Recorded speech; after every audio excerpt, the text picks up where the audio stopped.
जितने मॉलिक्यूल्स हैं उनमें से कुछ मॉलिक्यूल्स का कंसंट्रेशन इतना ज़्यादा हो जाता है कि हम ये बोल सकते हैं कि ज़्यादा कंसंट्रेशन मतलब क्या होगा कि अगर उसमें आप स्मॉलर चेंज ला रहे हैं, छोटी मोटी चीज़ें चेंज कर रहे हैं तो कोई इफेक्ट नहीं पड़ेगा।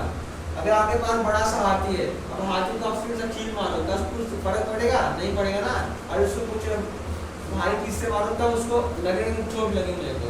सेम ऐसा यहाँ पर भी है, रिएक्शन का रेट लॉ के हिसाब से ऑर्डर होना चाहिए ज़्यादा, लेकिन एक्सपेरिमेंट क्या दिखाता है कि कम है। क्यों कम है?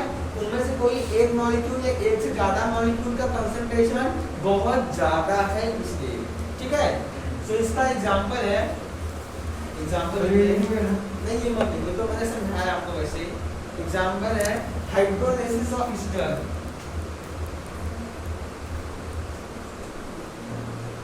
हाइड्रोलाइसिस ऑफ ईस्टर,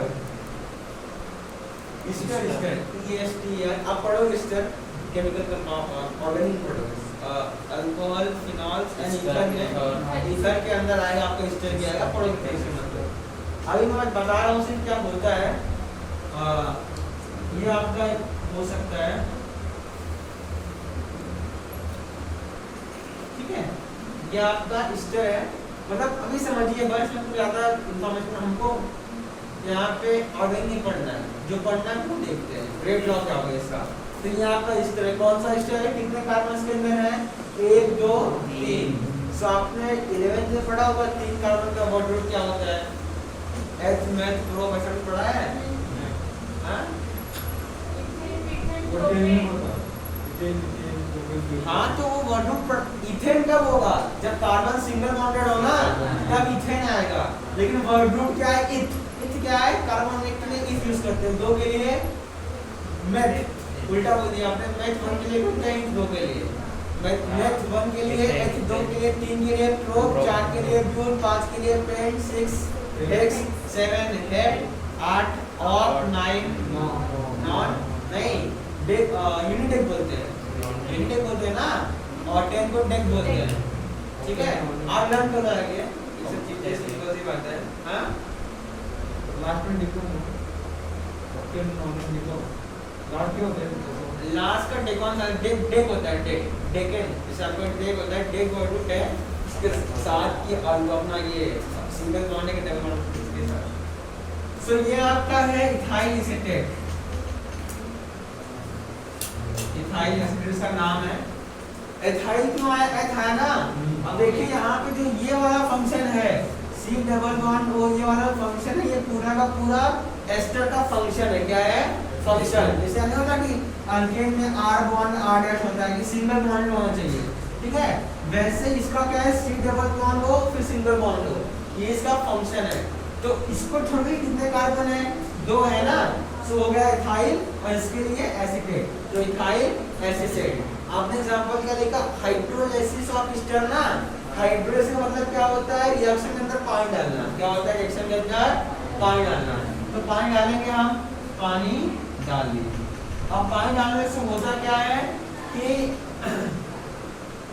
पानी के अंदर क्या है भैया, एक H प्लस एक OH माइनस है ना, ठीक है। अब इसकी केमिस्ट्री हम नहीं सीखने वाले हैं क्योंकि बहुत अच्छी केमिस्ट्री, बहुत प्यारी केमिस्ट्री है इसकी। होता क्या है, बॉन्ड कैसे टूटते हैं, यहाँ पे रेजोनेंस आएगा, और मतलब सिंपल से बात आप करते हैं, ये C2H5 जो है ना, ये बॉन्ड तोड़ देगा, और क्या होगा कि ये OH के साथ कंबाइन होकर बना देगा C2H5OH, जो आपका प्यारा अल्कोहल है, इथाइल अल्कोहल, ठीक है, जो आप पीते नहीं हैं अच्छे बच्चे।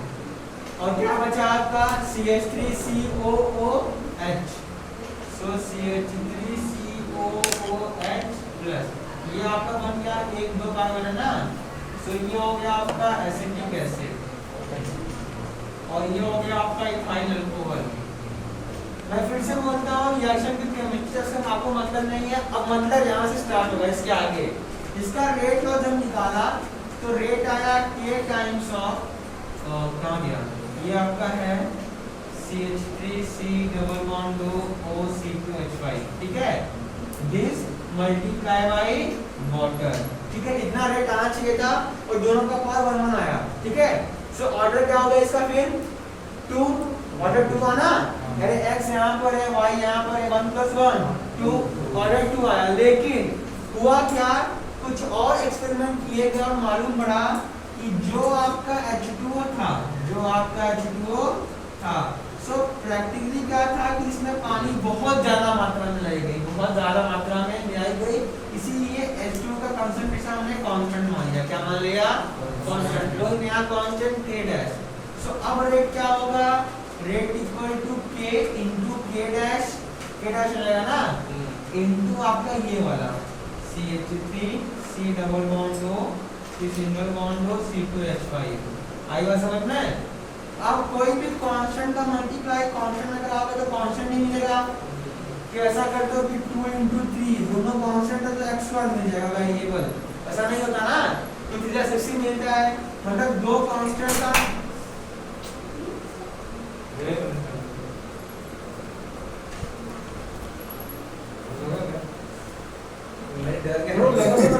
लगा दो ना, हाँ घुमाओ, वो घुमाओ, लॉक हुआ क्या? तो ऊपर की कड़ी लगा दो, ऊपर की कड़ी लाओ। हाँ ये अबे नॉक तो करेगा। अरे अचानक नॉक भी नहीं किया, ठीक है। सो दो कांस्टेंट का प्रोडक्ट हमेशा कांस्टेंट ही होता है। सो k into k डैश को हम k डबल डैश लिख देते हैं। सो k double dash CH3 C double bond O single bond O C2H5।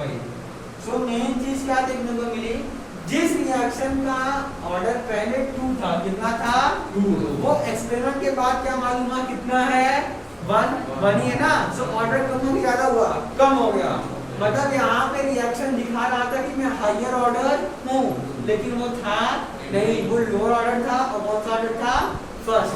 इसीलिए से रिएक्शन को क्या बोलते हैं, सूडो फर्स्ट ऑर्डर रिएक्शन, जहाँ पे रिएक्शन दिखाए कि मैं हायर ऑर्डर हूँ लेकिन होता वो फर्स्ट ऑर्डर है, ठीक है। तो एग्जांपल कॉपी कर लीजिए आप इसको।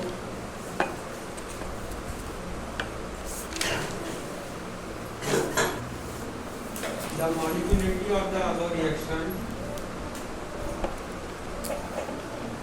कितना molecularity? हाँ 2 सही है।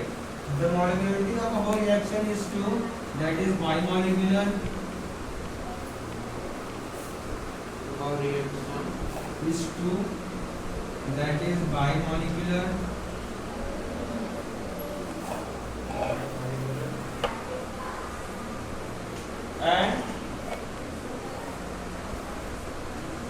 And the order of reaction is 1. Order 1 था ना, बाकी का मालूम ना, order of reaction is 1. Second point, concentration of ethyl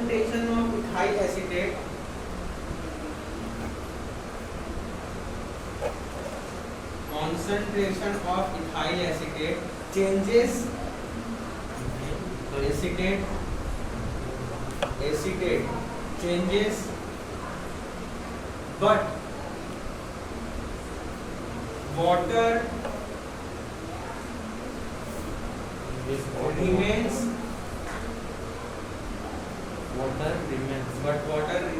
in the same concentration. Since it is present in excess amount, मतलब बहुत ज्यादा अमाउंट में प्रेजेंट है। Since it is present in excess amount, ठीक है। मतलब क्या हो रहा है कि इथाइल एसिडेट का कंसंट्रेशन चेंज होने वाला है टाइम के हिसाब से, क्योंकि वही तो प्रोडक्ट बनाएगा, अल्कोहल और अपना ये कार्बोक्सिलिक एसिड वही बनाएगा। लेकिन जो वाटर है उससे उसको अगर आप ज्यादा कंसंट्रेशन में कम डालेंगे तो प्रभाव नहीं पड़ेगा। क्यों? क्योंकि उसका अमाउंट बहुत ज्यादा है। तो एक्सेस अमाउंट है तो थोड़े मोड़े रिएक्टेंट डालने से उसके अंदर कोई प्रभाव नहीं आएगा और ना ही वो रेट को अफेक्ट करेगा, ठीक है। इसीलिए ऑर्डर का काइनेटिक्स दिखाता है ज्यादा, बट है first order. Third point, hence the rate of reaction depends upon the concentration of ethyl ethyl acetate. Hence, the rate of reaction depends upon the concentration of ethyl acetate. The concentration of ethyl acetate. The concentration of ethyl acetate. And it is independent of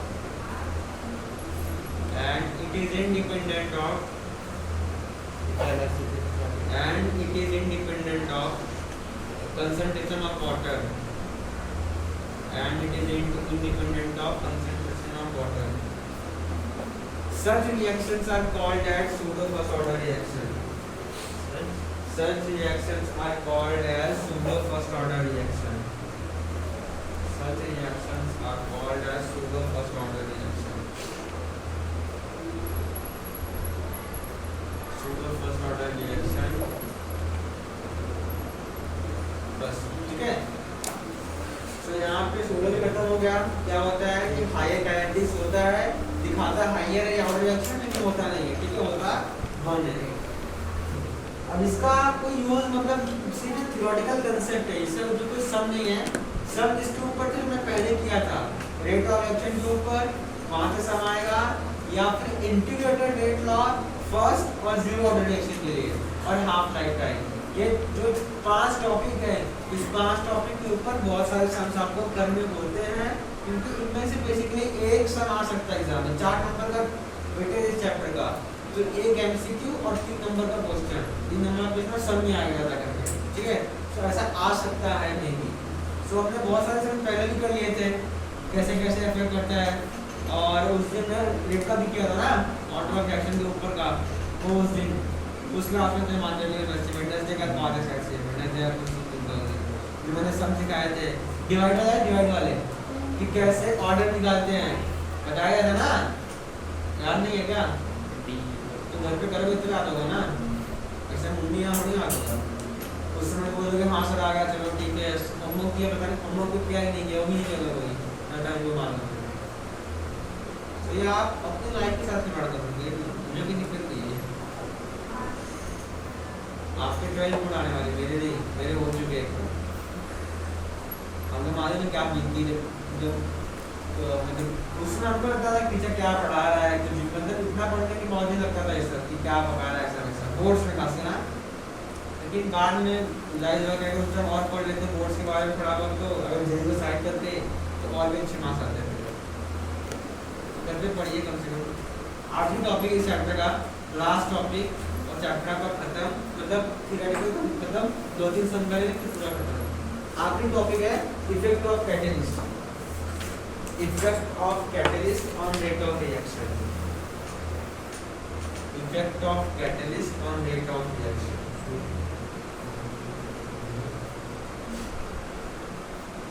effect of catalyst on rate of reaction.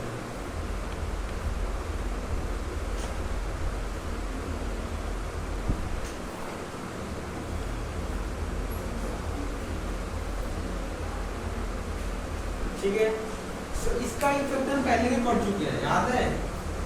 याद नहीं याद है? Next जब पढ़े rate of reaction का effect, बहुत सारे effect पढ़ते हैं हम लोगों ने कि नेचर क्या होता है और सरफेस एरिया क्या होता है, टेम्परेचर क्या होता है. वहाँ पे पढ़ा था कैटलिस्ट का भी. तो क्या देखा था हमने कि कैटलिस्ट क्या करता है, रेट ऑफ रिएक्शन को अल्टर करता है. क्या कर देता है? अल्टर मतलब चेंज करता है.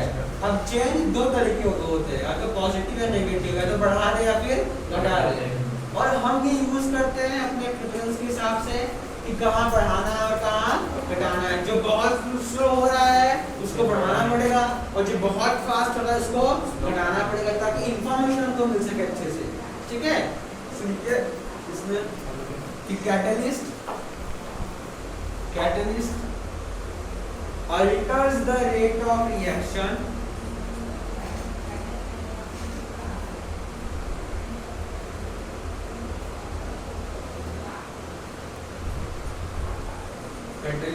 alters the rate of reaction by getting involved in the chemical reaction by getting involved in the chemical reaction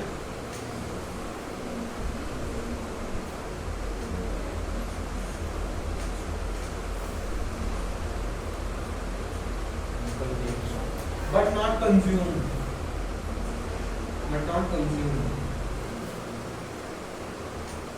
इसका मतलब क्या है कि कैटलिस्ट चेंज तो करता है रेट ऑफ रिएक्शन को और इन्वॉल्व भी होता है रिएक्शन के अंदर, लेकिन कंज्यूम नहीं होता। ठीक है सर, कोई एग्जांपल याद है वो कैटलिस्ट वाला जहां हमने अमोनिया लिया था हाइड्रोजन गैस की, इसको एल्फिक कैटलिस्ट की बीच में लगाया था ना और पूरे एस्टर के बन रहे थे। सो यहाँ पे एल्फिक क्या कर रहा था, सरफेस एरिया था। सो क्या मतलब होता क्या है कि एफी का रोल तो है रिएक्शन के अंदर, जैसे आपका कंटेनर था, कंटेनर के अंदर आपने एफी आना तो नीचे बैठ जाएगा यहाँ पर, और जो मॉलिक्यूल्स यहाँ पे आके रिएक्ट कराएंगे वही आपके प्रोडक्ट बनाएंगे, और जो ऊपर रह गए वो प्रोडक्ट नहीं बनाएंगे। ठीक है, तो होता क्या है कि कैटलिस्ट क्या करता है कि रेट ऑफ रिएक्शन को अल्टर भी करेगा और रिएक्शन में इन्वॉल्व भी होगा, लेकिन कंज्यूम नहीं होता। क्या नहीं होता, मतलब आप ये बोलो कि अगर मैंने 1 किलो, ठीक है 1 किलो पाउडर, क्या 1 kilo powder, 1 kilo powder iron डाला था, तो रिएक्शन खत्म होने के बाद भी वो 1 किलो ही रहेगा। मतलब बोलते हैं ना इन्वॉल्व तो हो रहा है लेकिन खत्म अपने आप को खत्म नहीं होने दे रहा है। ठीक है, रिएक्शन को आगे बढ़ा रहा है, जल्दी खत्म हो रहा है रिएक्शन, लेकिन खुद इन्वॉल्व होने के बावजूद भी कंज्यूम नहीं हो रहा है। ठीक है, सिर्फ नहीं होते आजकल, जैसे अगर मान लीजिए ये दोनों आपस में दोस्त हैं, ठीक है, तो ये क्या हुआ, ये लोग साथ में गए खाना खाने में दोनों साथ में गए। ठीक है, दोनों ने पहले बोला कि मतलब इसने ये पैसा नहीं, कोई पैसा नहीं, साथ में बोले कि पैसा देंगे, 100 200 का खाना खाया, 100 इसने 100 उसने दिया, लेकिन क्या हुआ कि खाना सिर्फ इसने से खा गया, उससे कुछ नहीं दिया। ठीक है, तो हुआ क्या, पूरा का पूरा ये कंज्यूम कर जा रहा है, मतलब रिएक्टेंट पूरा कंज्यूम हो रहा है, लेकिन वो क्या है कैटलिस्ट, वो पैसा दे रहा है, वो खुद को यूज करवा रहा है, लेकिन कंज्यूम नहीं हो रहा है। ठीक है, मतलब रिएक्टेंट के अंदर कंज्यूम नहीं हो रहा है, जितना था पहले उतना अभी भी है।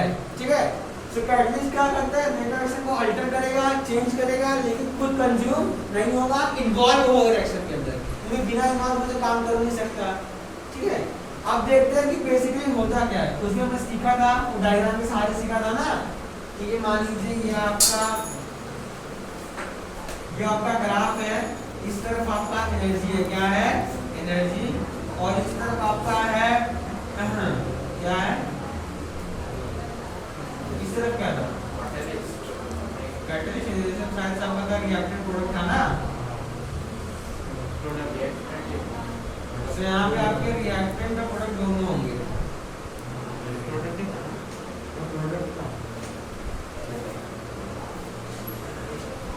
ठीक है। होता क्या है, देखिए मान लीजिए यहाँ पर आपके रिएक्टेंट प्रोडक्ट दोनों होंगे,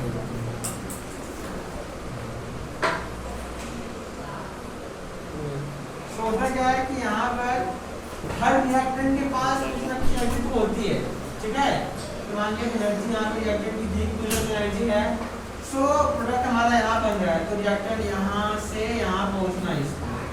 ठीक है, रिएक्टेंट को यहाँ से यहाँ पहुँचना है, ये तो रास्ता है, सीधा नहीं जाएगा कभी भी। ठीक है, क्या होता है, जब आपको रिएक्शन को स्टार्ट करना है तो कुछ हीट देनी पड़ती है ना, क्योंकि बिना हीट दे तो काम होगा नहीं।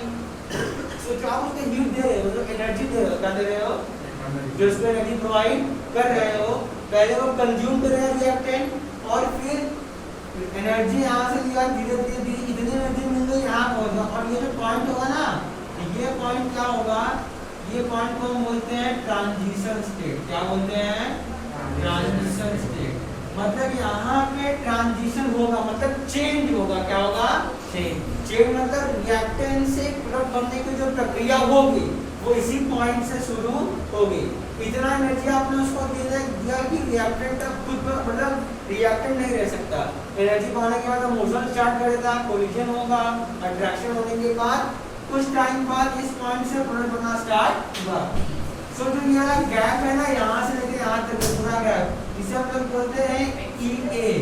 क्या बोलते हैं, EA। इसका EA का नाम है एक्टिवेशन एनर्जी।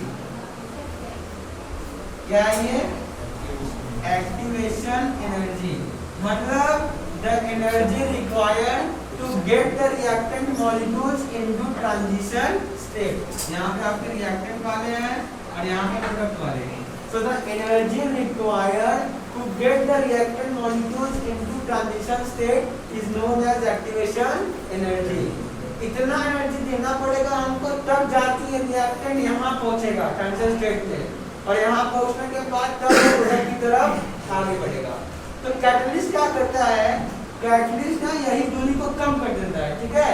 मतलब जैसे मान लो एग्जांपल समझे, तो ये आपको दीवार है, ठीक है, और ये दीवार के इस तरफ दीवार की इस तरफ यहाँ पे 100 लोग हैं, कितने लोग हैं इसमें, कुछ बच्चे भी हैं, कुछ बड़े भी हैं, कुछ बूढ़े भी हैं, बहुत सारे लोग हैं, सब 100 लोग हैं।